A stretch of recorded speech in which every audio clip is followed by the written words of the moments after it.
Hi, I'm Ellen and I'm the Interpretation Manager at the MAC, and today for our behind the scenes video we are with Linda Strong, our Volunteers Coordinator and an educator on our team, and today she will be sharing with us the story of Hulda, the cook for the Campbell family for many years, who is a personal favorite of everyone who works here.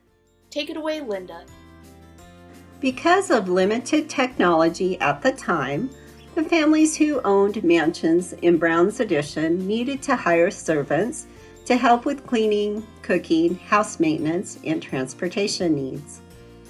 For Campbell House, we have done extensive research about the servants who lived in the home and can share their stories with you when you visit the house. To gather and reconstruct these stories, we rely on a variety of primary and secondary sources such as household expense checks, genealogy research, newspaper articles, oral histories, letters, photographs, and business correspondence. The compiled narratives are fascinating and bring the house and the family to life. A favorite story we tell is about Hulda Johnson, one of the cooks for the family. Hulda arrived in New York City, leaving behind her family in Solset, a farming town in south-central Sweden. She came to America because a cousin and two of her brothers had already moved to the United States. Hulda changed her name from Johanna's daughter to Johnson.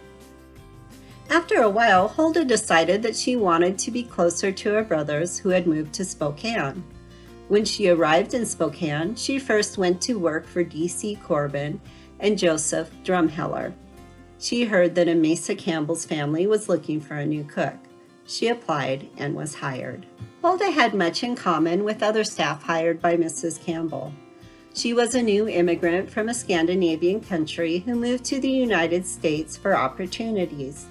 The servants who worked at the Campbell House and other mansions like it in Spokane also lived in the house.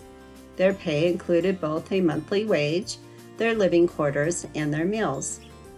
Mrs. Campbell usually employed 5 live-in servants. They included a cook, 2 maids, a gardener, and a coachman, and when they bought a car, a chauffeur. The women lived on the 3rd floor of the house. They each had their own bedroom and shared a bathroom. The men who served as the gardener and coachman lived above the carriage house. Hulda would have cooked meals for both the family and the servants. Servants in Campbell House ate the same meals, however the servants and the family had separate dining rooms. Working-class people in Spokane could easily travel around the region on trolleys or trains. On their one day off a week, they could go shopping in downtown Spokane, see a movie, or maybe go to Liberty Lake with their friends to dance and swim. Staff usually didn't stay too long at the house. Some went to night school to learn English to ready themselves for other types of work.